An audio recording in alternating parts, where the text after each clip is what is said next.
This year alone, 6 earthquakes with a magnitude of 7.0 or higher have struck worldwide, and the American Red Cross here in Orange County wants to prepare and educate you on what and what not to do in case of an earthquake.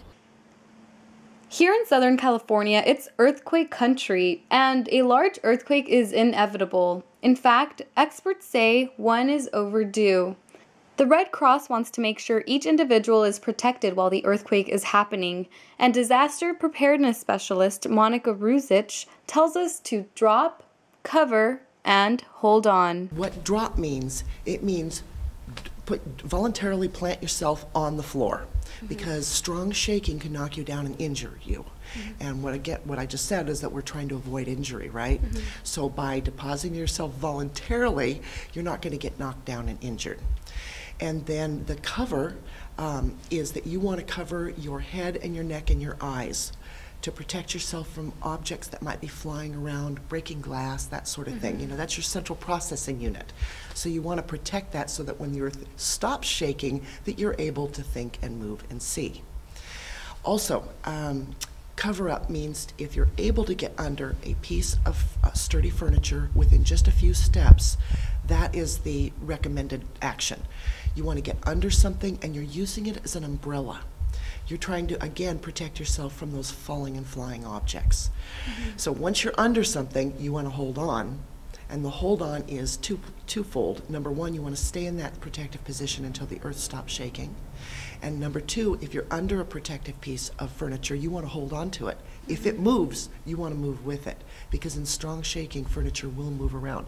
It doesn't do any good to get under something to use it as an umbrella if it walks away and if you're exposed. It is so important to be prepared. So why I'm here today is because I think being prepared is a very important thing, especially for an earthquake.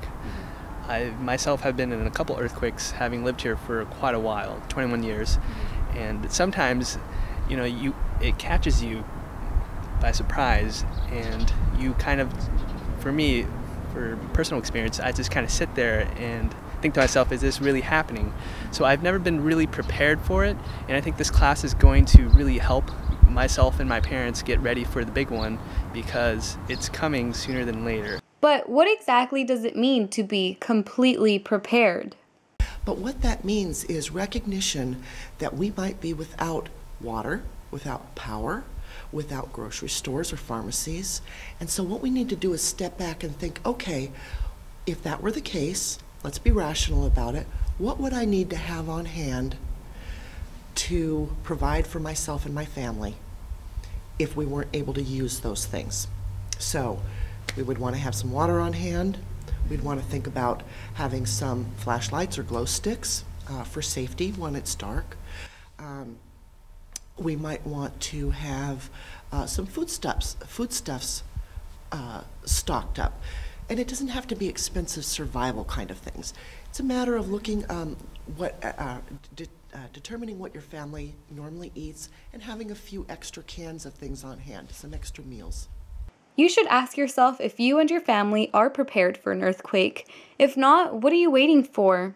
If you would like to attend an earthquake preparedness presentation near you, you can contact the Orange County American Red Cross at oc-redcross.org. Reporting for OC News, I'm Mayra Davalos.